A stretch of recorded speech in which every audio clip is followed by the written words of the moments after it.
Well, good morning. How are you doing? I hope you're doing okay in these strange and challenging times. I'm going to try and do some reflections for Sunday, March the 29th, 2020, which is the fifth Sunday of Lent. We are in a period of lockdown. You can listen first to the Gospel reading, which is John 11, 1 to 45. You might want to listen to that twice. And you might want to listen to it with your heart and listen to what it says to you that morning as you listen, that time and place as you listen for what the word is, what the phrase is that jumps out at you in this time and on this day in your circumstance. What is it that is remarkable, that touches you? Perhaps listen to it as if it is listening for the first time. Then I'll have some poems and some questions and maybe a few short reflections on the passage that hopefully will be helpful for you in your Christian devotion. John chapter 11.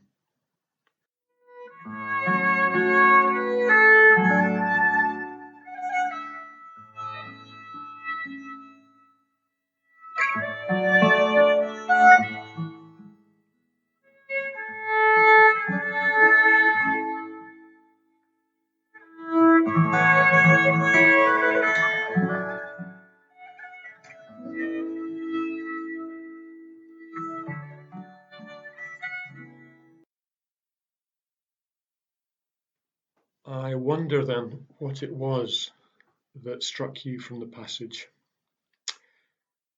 What was unusual?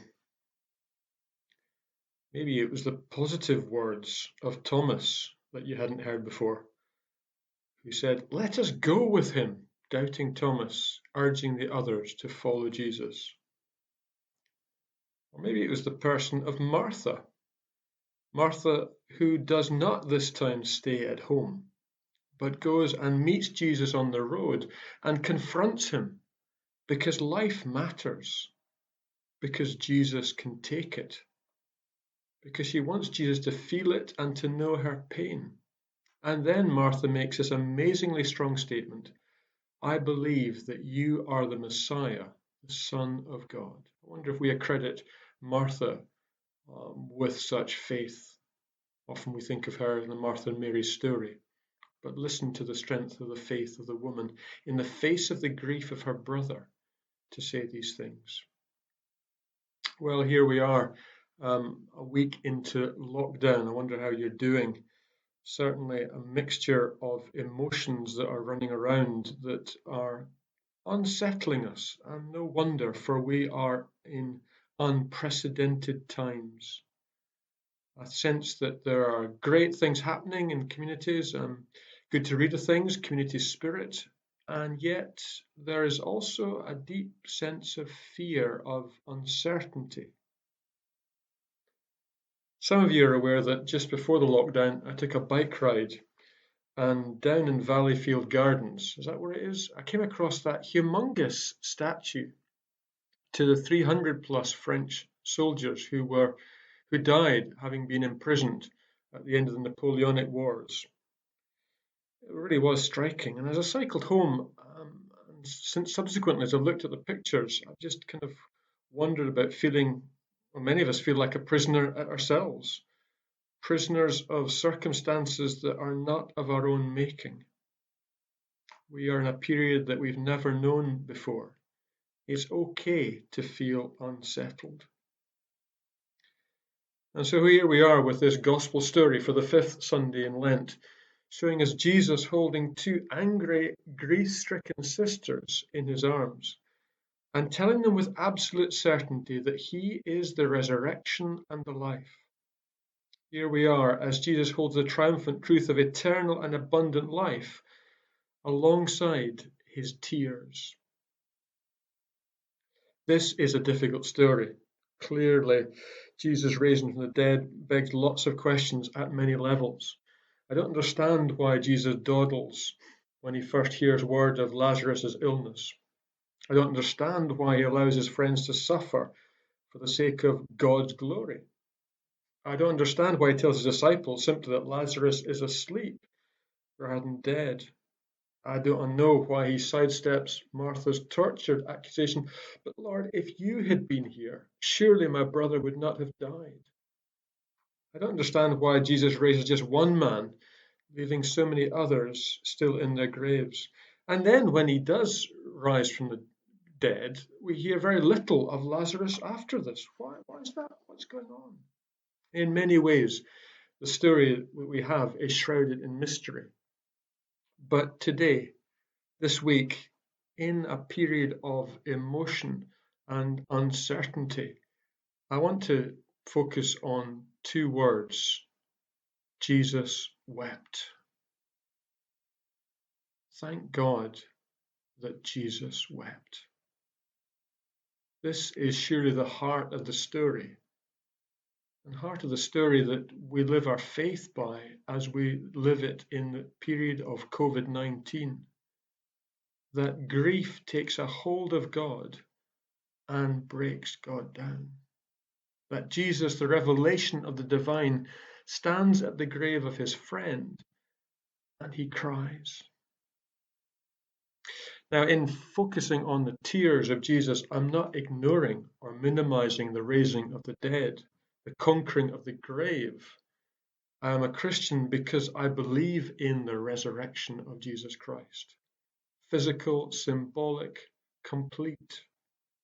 But I hold these joyful beliefs in a world that at the present time is full of uncertainty and sorrow. A word where Martha's accusation, Lord, if you had only been here, thunders through the ages.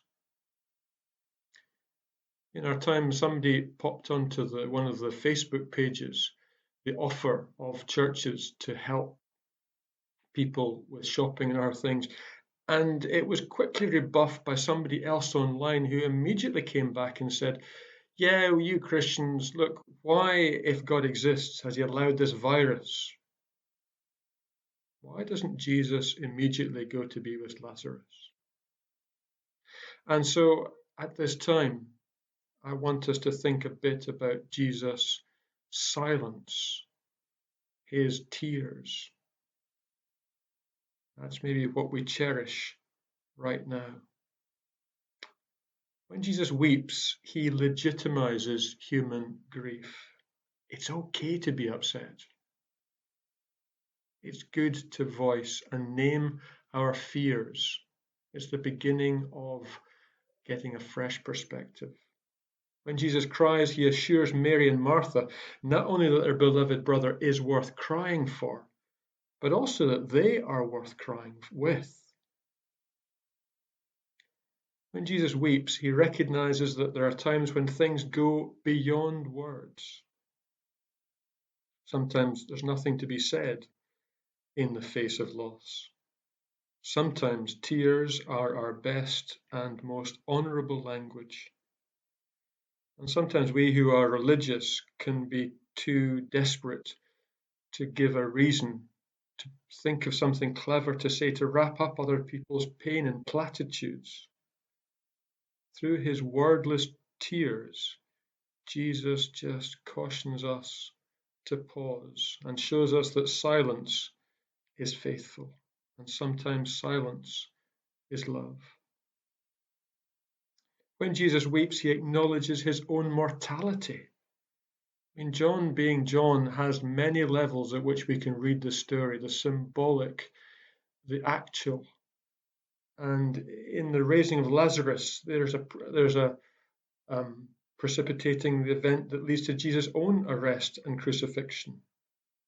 When word spreads about the miracle in Bethany, the authorities decide that enough is enough and Jesus must be stopped. Jesus' tears are an expression of grief over his own pending death. In crying, he asserts powerfully that it's okay to yearn for life. It's okay to cling to this beautiful world. It's okay to feel a sense of wrongness and injustice in the face of death. Death is the enemy, the aberration, the thief. It's okay to mourn the loss of vitality or intimacy. It's okay to love and cherish the gift of life here and now. And finally, when Jesus weeps, he shows us that sorrow is a powerful catalyst for change, for it is from his death that comes resurrection. Perhaps Jesus' tears can provoke us in similar ways. What is it that breaks our hearts? What splits us open in sorrow? What enrages us to the point of breakdown? Can our sorrow lead us to justice? I came across this quote, "May the tears you cried in 2019 water the seeds you're planting for 2020. I wonder what that means for you in your life. Those tears, those sorrows, that planting. I want to finish with a poem by Joe Cowley called Lazarus. I didn't intend it to happen. It just sneaks up on me, and before I know it, there's been a kind of death. Part of me wrapped in a shroud and buried in a tomb, while the rest of me stands by, wondering why the light has gone out. Then you, my friend, all-knowing, seek me out and knock at the edge of my heart, calling me to come forth. I argue that I can't. Death is death, and I'm too far gone for storybook miracles. But you keep on calling. Come forth, Lazarus, come forth. And the darkness is pierced by a shaft of light as the stone begins to move. My friend, I don't know how you do it, but the tomb has become as bright as day, as bright as love, and life has returned. Look at me, I'm running out. I'm dropping bandages all over the place. May God bless you this week in your tears and sorrows, in your everyday questions and living. Bless you in Jesus' name. Amen.